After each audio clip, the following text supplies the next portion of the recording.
So we're gonna do Vinyasa yoga today, a nice flowing practice, but we're gonna start in a relaxed way. So I'm gonna start in a reclining butterfly position, lying down with my legs in the little butterfly, feet together.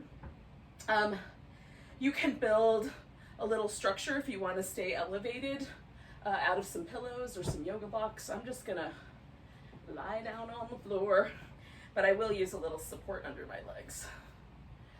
Oh, I'll take a few moments to get centered.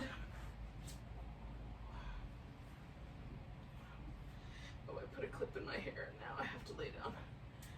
We'll come back to the clip. Oh.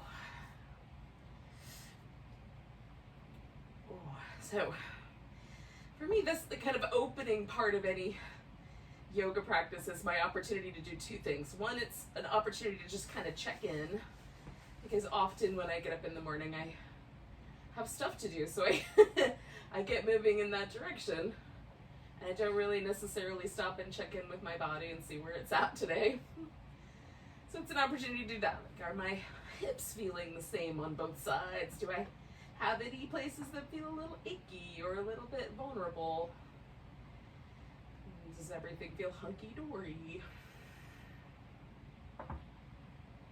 And then it's also a chance to focus my mind in this present moment. So, body check-in, and also checking in with my breath, and sort of feeling myself as part of my environment, feeling the texture of the mat underneath my skin, feeling myself, you know, the weight of my body kind of being held by the floor, and the sensation of the air temperature against my face and that sort of thing. So just being present. There's also a possibility that my environment is a little bit chaotic, or there might be noises, you know, the fridge kicking on, or the air conditioning, or whatever. And it might be appropriate to just become aware of those little sounds in the background that might, when I don't notice them, aren't a big deal, but when I stop and pay attention, might suddenly leap out in relief.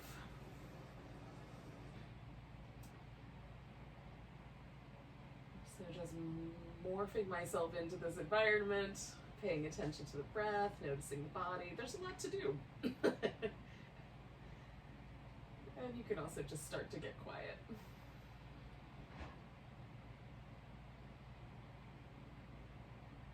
I'm going to stay for about 5 more breaths.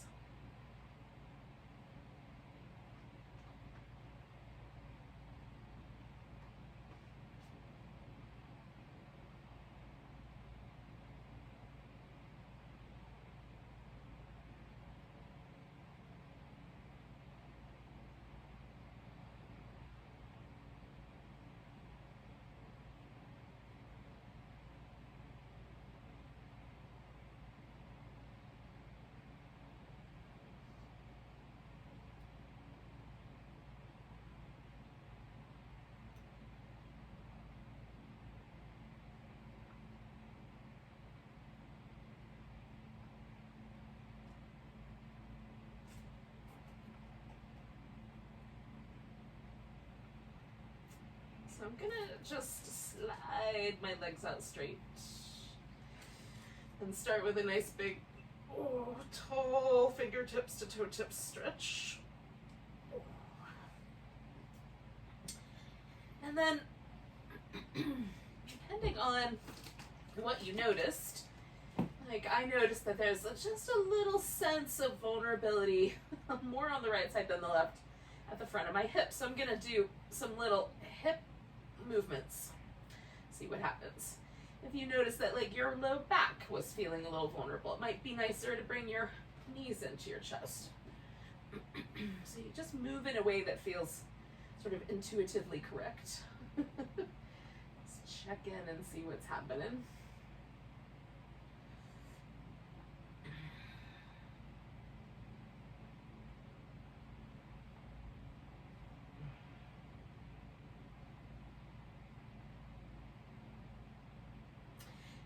take ourselves into a twist.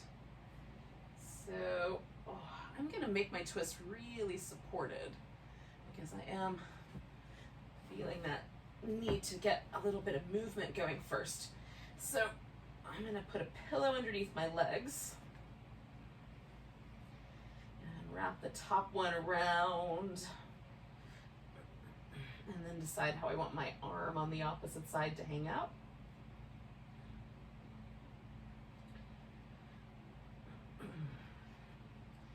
Decide which direction my neck is going to go in. And then once you landed in your twist, and you may have approached it a little differently depending on how it was feeling, pause for a moment.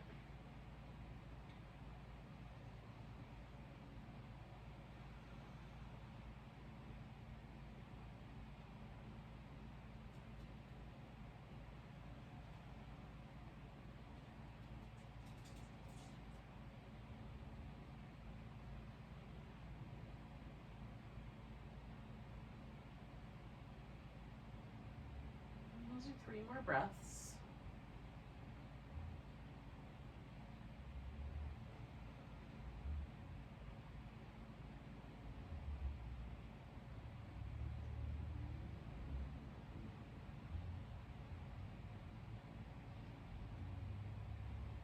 And when you're inhale, find you the next time, you can come on back to the center. And again, I'm going to come back to this little windshield wiper leg pattern. And if I had been doing a different pattern, I would just return to that. So some days are different than others. And I'm, again, just checking in with how that twist impacted me. There's a greater sense of ease on the left side than there was earlier. So let's see if similar things happen the right side.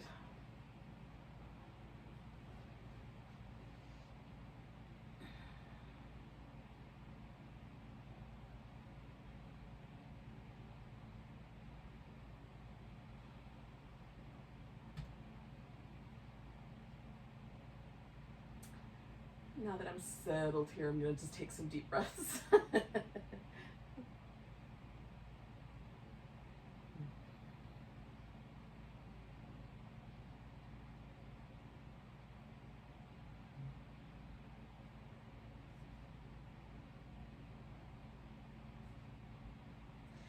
So the sensation that I was interpreting as the front of my hip, now that I'm in this twist, feels more like the tug is coming from the back.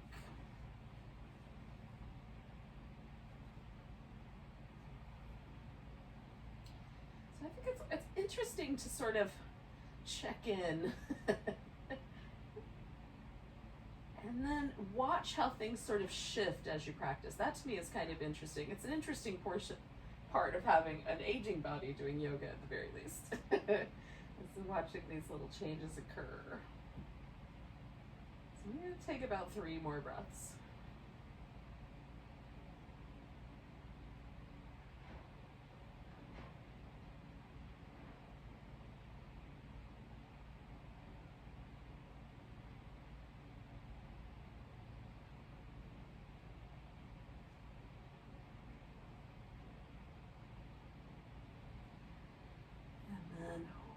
Coming back to the center. Now I'm curious to see if there will be a distinctly different sense of ease on the right side.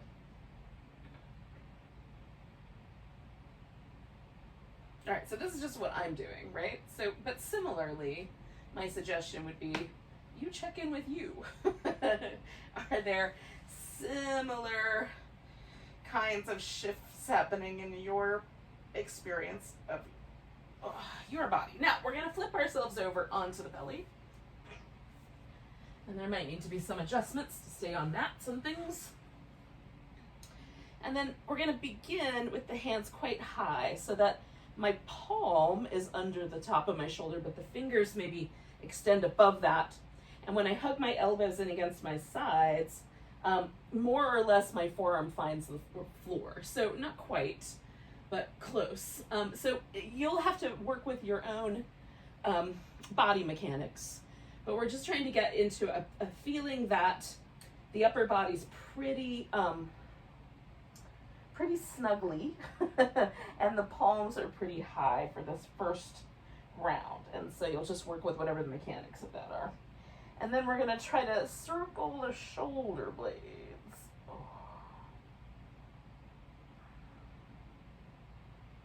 And go the other direction.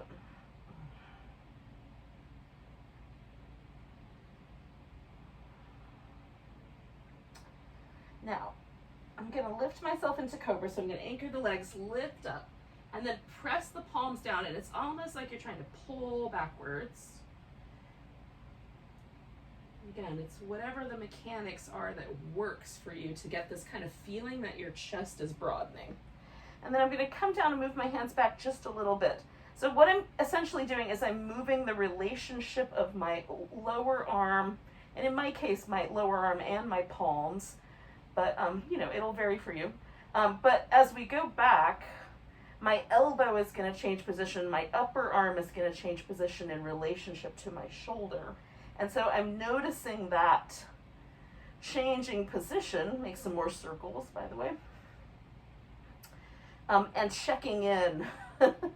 One, it'll kind of give me an idea of where my optimal Cobra position is for the broadness of the chest. So come into Cobra, find that position as it is now, and I'm going to move my arms back just a little bit so I have a little different relationship in the joints. Circle the shoulders. And if you already know where your optimal Cobra position is, you might find that it's the same. Sometimes though I get surprised. Broaden the chest, and on a given day something else feels better. And then coming on down, we're going to do it one more time, just bringing the hands back. Now, I started out with my palm in such a way that my fingertips were all above the line of my shoulder. Now my hand is more aligned up with my chest muscles, which for me is starts to get a little intense on the wrist. So I don't want to go any further back than this for my Cobras generally, but it's nice to experiment. And with something like a locust, where the hands maybe even float, then this might be optimal. Pulling the shoulders back, chest broadens. Seeing how high I can lift with my back muscles. Coming on down, I'm just going to move my hands back up to a more comfortable position for the wrists and give my upper back a little wiggle. I'm trying to get my shoulder blades moving. So one of the sources for injury with sun salutations is that sometimes our shoulder blades don't move in the way they need to move. So that's where we're just trying to get them going. So I'm going to lift up, taking my hands out. So for me, it's best to come up onto my fingertips because I've got short arm bones. And some people like fists, and some people put blocks in place, so you can kind of figure it out. We're going to lift into Cobra, and my elbow is about the same parallel plane as my shoulder. I'm going to take the shoulder and elbow forward on one side and back on the other, kind of look over towards the back side, and then the opposite. I'm trying to get some movement in the shoulder blades. I know when I get up in the morning, my shoulders are always a little sticky. I'm a side sleeper, it happens. One more on each side. And I'm going to come back down. Now I'm going to go back to a child's pose first, and then I'll meet you up. You can do child's pose, and then we're going to kind of meet up in an all fours position. Just to start with, I've given ourselves a little check-in. Now, if child's pose is not your jam, just go to the all fours position, do some extra cats. That'll be nice.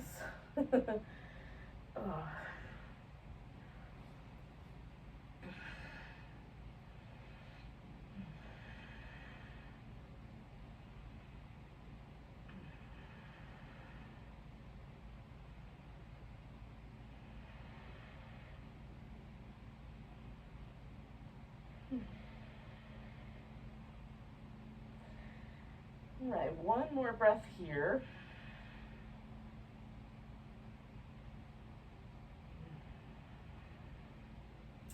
And we'll bring ourselves up. So,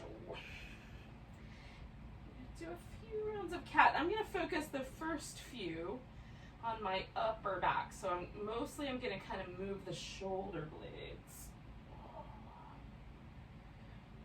And again, based on the, how it feels in your back, you might go with me on that and kind of focus on your upper back for a moment, or you might try to extend it out throughout the whole back. So now I'm going to focus on my lower back.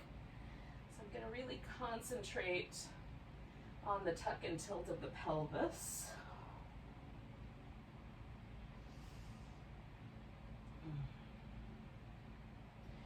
Just checking in for any vulnerabilities and just getting everything moving.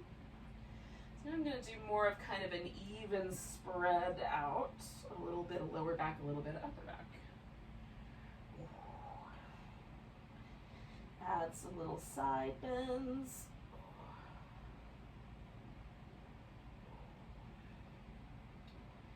All right, so let's do some little spinal balance. So we'll take the right leg and the left arm, if it's willing, off the floor and stretch out.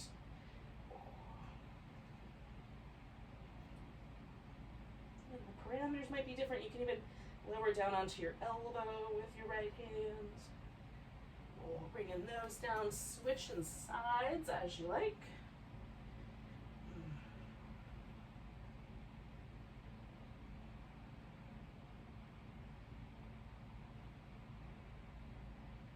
One more breath there.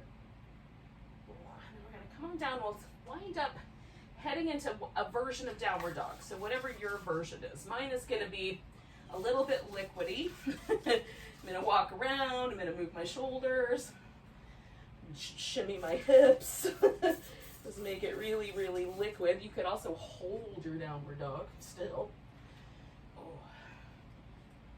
You can do downward dog on your elbows. You can do downward dog on your knees, although I think they call that downward facing puppy these days. Oh.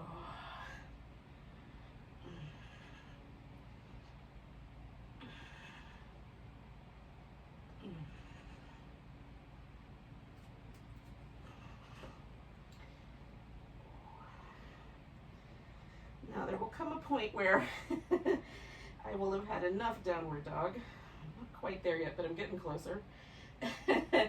And then when you get to that point, just come to a forward bend.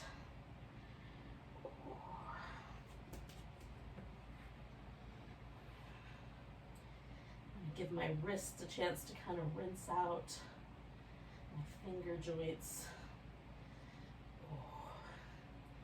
elbow joints.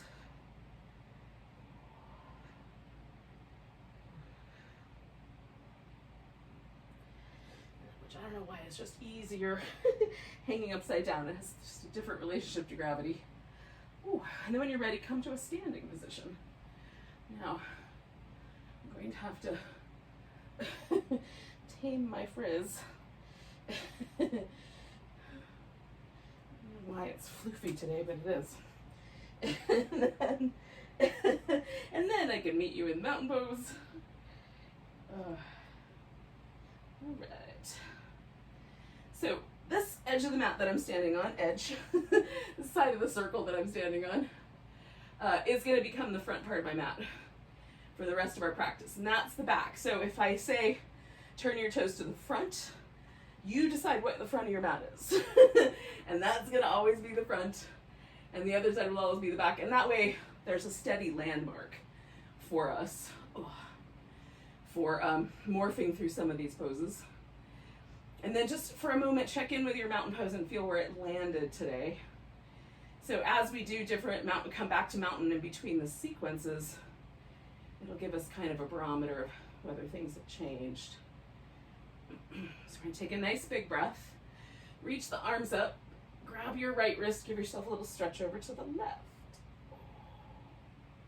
Coming back to the center, we're going to take a tree pose. Sometimes my trees are super wobbly. Sometimes they feel really steady. Just see where your tree is today. One more breath here. And we're going to pick up this leg and step back into a warrior one. Now we're going to add a little shoulder movement. So bring the arm bones up, draw the elbows back, push forward. Arm bones up, elbows back, push forward. One more of those. Now, wrapping the arms behind the back. So for me, it helps to have a strap because my shoulders are so tight. So I'm going to actually put a strap between my hands, but some of you will find that lacing your fingers together is better. Some of you might want to put the forearms together behind your back, or even wrap something around the upper arms. So any of those will work. We're just going to try to bind the arms. And then keeping the front knees steady, we're going to fold into a humble warrior. And this is where, because I can kind of make this arrangement a little looser, I can get my arms to lift up just a little so I can draw my shoulder blades in. It's kind of one option. It's definitely not the only option.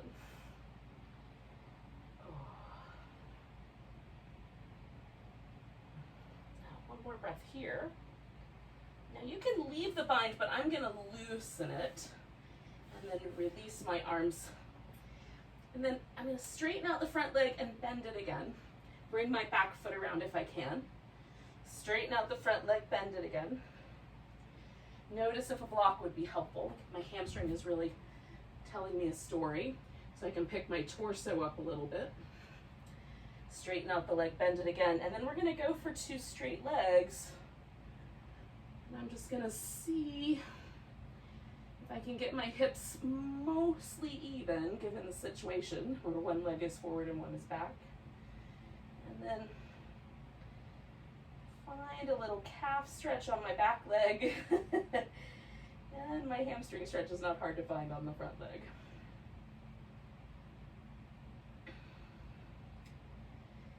And one more breath here. So I'm going to take this into a vinyasa. I'm going to step back to dog first, because my mat is a little sticky and that makes it easier. And then I'm going to come forward into a plank. I like to briefly hold that, and then I lower with my knees on the ground because it puts a lot less pressure on my shoulders. You'll find your way. And then we'll come back to downward dog. Take that right leg up, give it a little stretch towards the ceiling, and then we'll step that foot forward. Now, however far it went, put your weight on that foot, step the other foot up, and then we'll find our way to the top of the mat. If you have a better way to do it your way.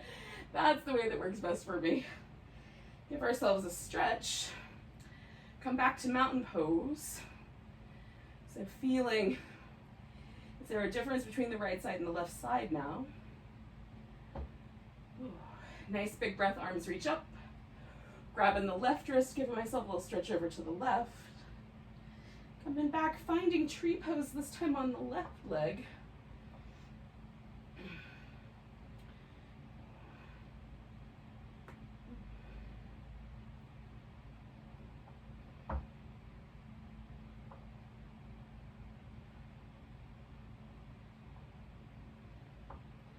Nice big breath. I'm going to pick up that leg and step myself into warrior one. And again, once I find the warrior one shape that works, I'm going to bring the arms up, draw them back, push them forward, bring them up, draw them back. And I'm also just trying to notice in my shoulders, has a change occurred? Oh, not much, I can tell you.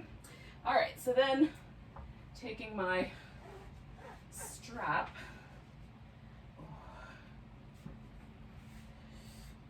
and leaving the front leg bent and coming into this bowing warrior.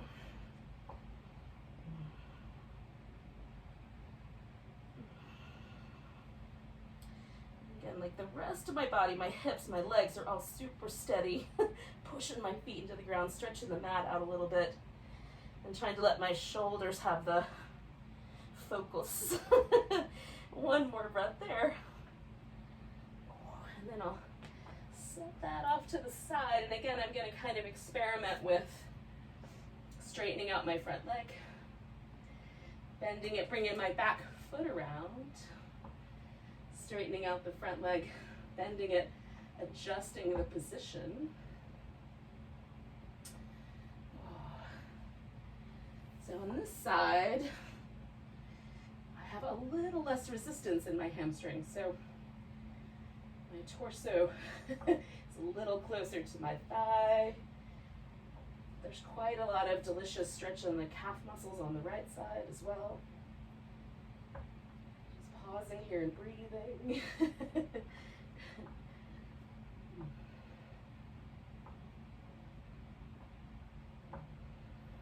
Two more.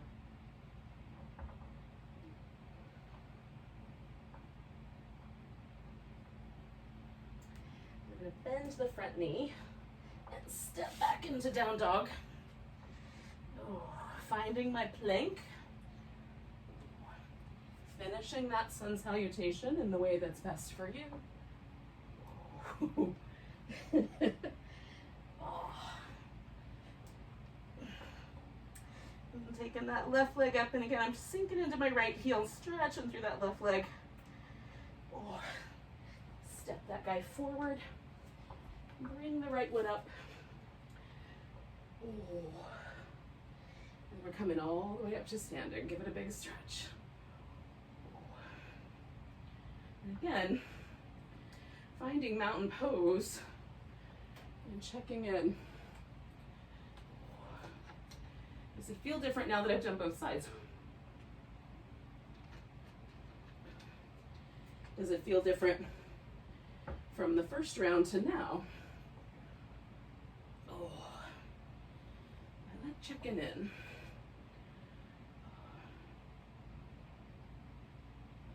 So I'm going to take a nice big breath, reach the arms up, come to chair pose. And I'm going to put the weight into my right leg, and I'm going to bring my arms down, but you can leave them up. So I'm going to pick my left leg up and try to bring myself to a warrior 3. I want my hip to stay as level as possible while I wobble here.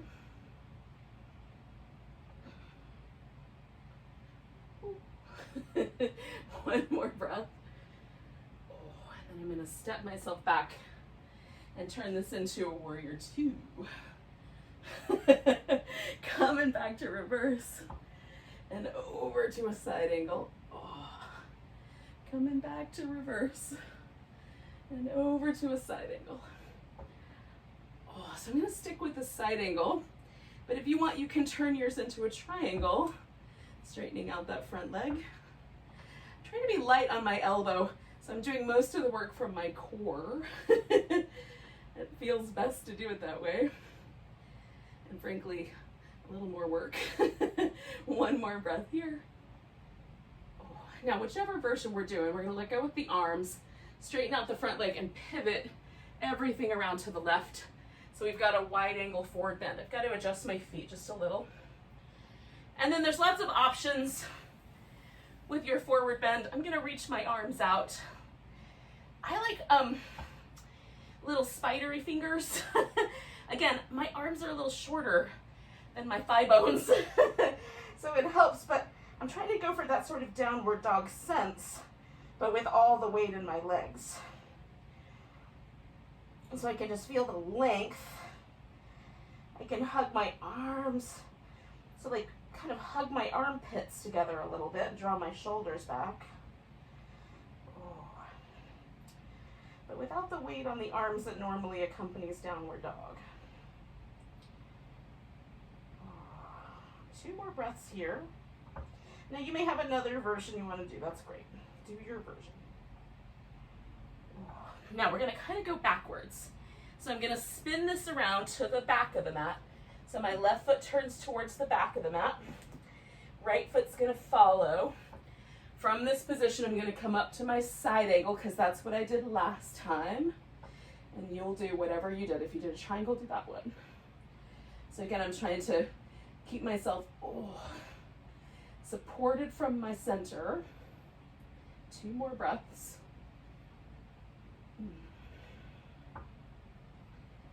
And coming up to reverse warrior. Back to side angle. To reverse warrior. Back to side angle. Coming back to warrior 2. Now this is the tricky part, which is to try to go backwards into a warrior 3 with my left leg as my standing leg. So I'm going to creep this forward a little at a time, angle myself in that direction, and then try to find that balance. Oh gosh, let me get away from the plant a bit.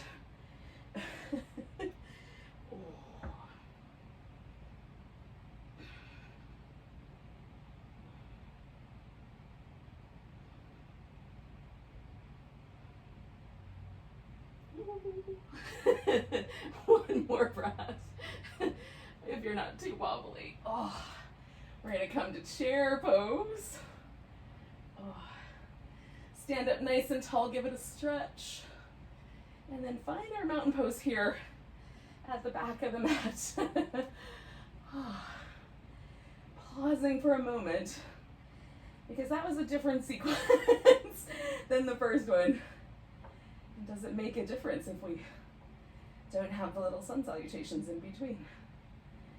So from here, we're going to try to get into a boat pose. So the easiest way to do that would be to squat down and then put your butt on the floor and come into boat. My body's not going to do that, but I'm going to do all the steps. So nice big stretch, coming into a squat. Hanging out with the squat for a bit. And then I have to kind of go, it's not totally downward dog, but just kind of get myself back a bit. And then I can come into a seated position to get my boat on. And I'm gonna take, lifting my heart, my knees up toward my elbows for 10, 9, 8, 7, 6, 5, 4, 3, 2, 1. And then I'm going to kind of come back around full circle to the butterfly. But this time as a forward bend. So you can pull the feet in tighter. I like a little kind of narrow diamond going out towards the knees. And then I do this little tilt. So I kind of lean my pelvis forward, get the sit bones out a couple times. It helps me sort of gently rotate my pelvis around and kind of coax the joints towards that shape. And then for this one, I'm going to keep my torso really long.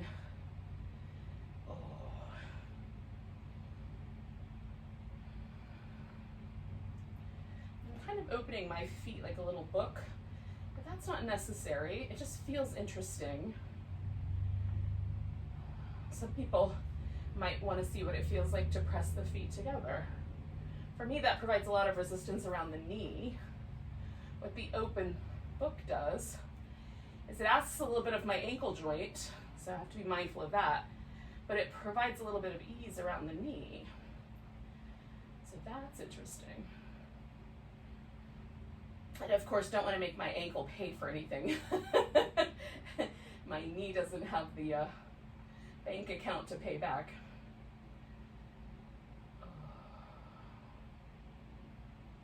So I'm going to take one more breath with this forward bend.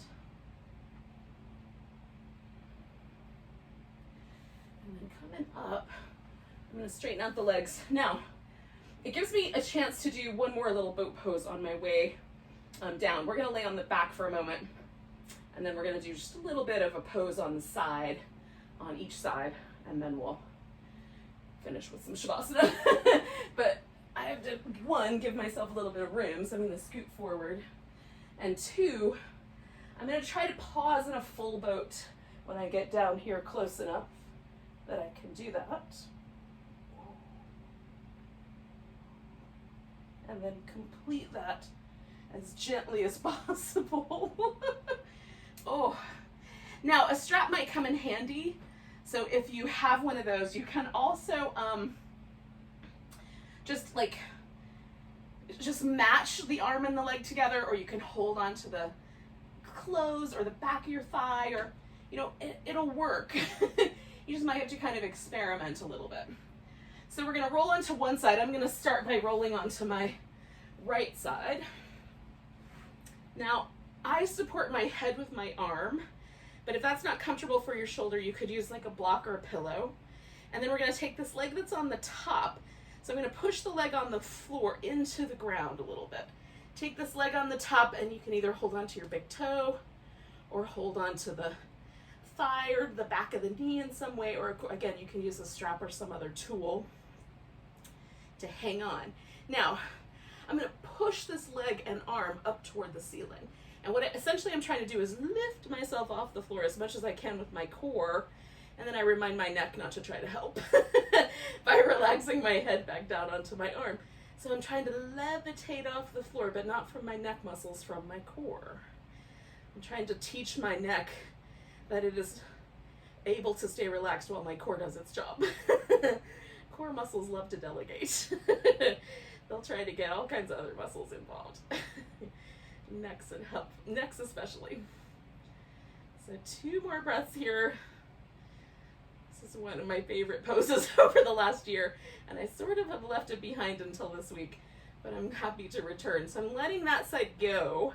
Now, for me, I'm gonna roll back onto my back, but if you wanted to, you could roll onto your belly, do some cobras, and then we can do the other side.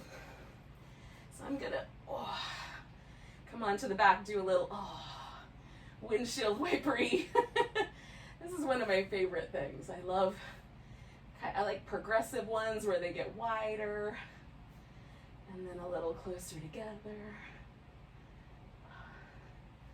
And then a little closer together, or the other way around. Start out close and get wide. All right, so when you're ready, we're gonna do that same pose but on the other side. So I'm gonna roll onto my left side, get my head steady, bring my knee in, see if I can get hold of that right big toe, and then I'm gonna extend everything up, trying to kind of lift myself off the floor with my core. Sometimes this wobbles towards the hip. I just try to catch. Keep my neck relaxed. Put my hand on my ear, sometimes that helps. Remind my neck to relax. Try to keep my core engaged with holding me steady. 2 more breaths.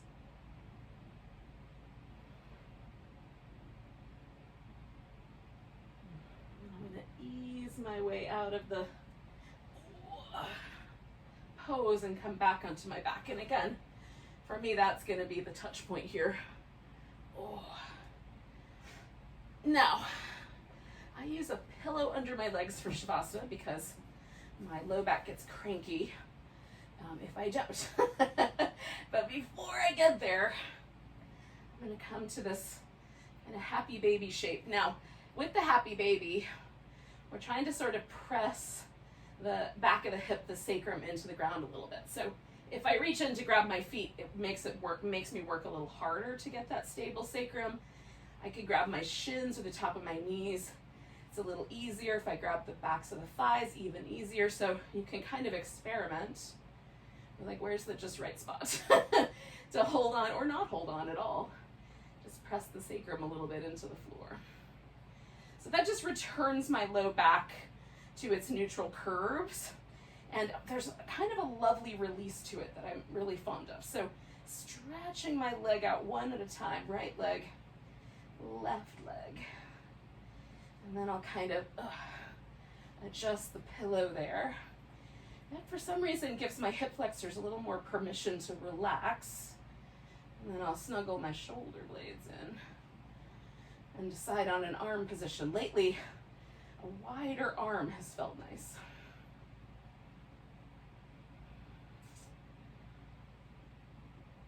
Now it is not cold at my house, but if it were cold at yours, you could cover with a blanket so it doesn't get too chilly.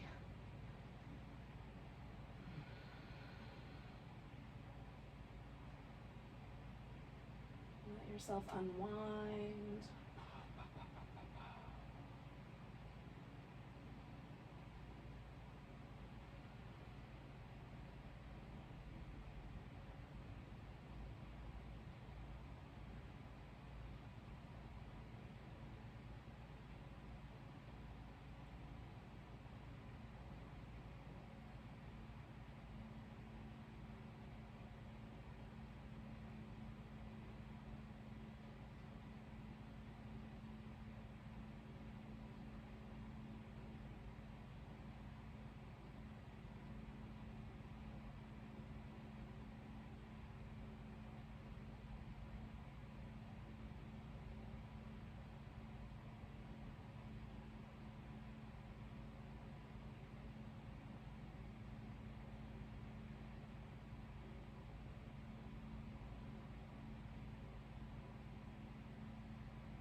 Often kind of halfway through the Shavasana, you start to notice my body really starts to let go. So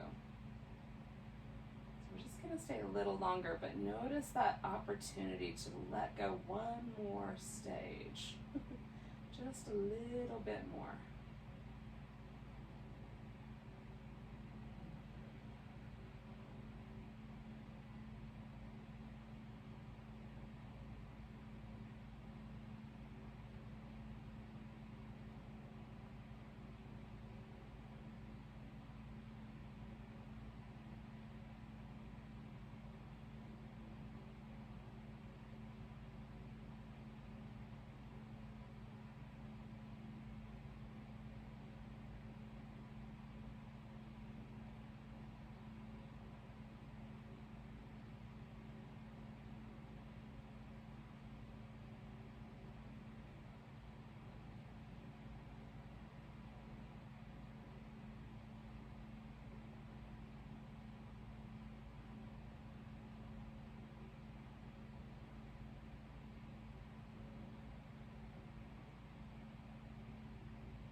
Gently notice your breath again and feel the body receiving the breath and letting it go.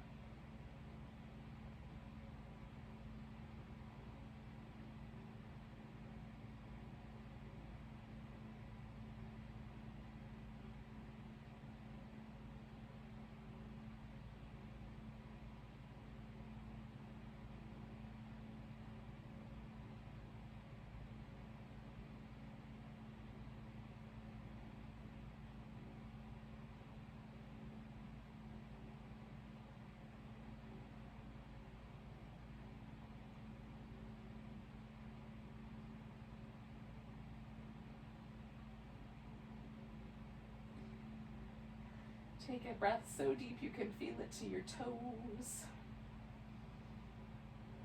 Let go. And then wiggle your fingers and toes. Wrist and ankles. forearms and shoulders, whole body.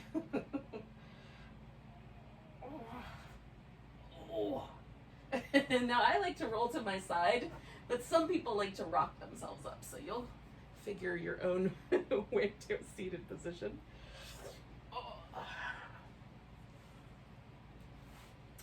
So thank you for hanging out with me all the way through to the end of Shavasana. So we'll get to wish each other a good rest of our day. Take a nice big breath. And a big deep sigh. Welcome to the rest of your day. Namaste.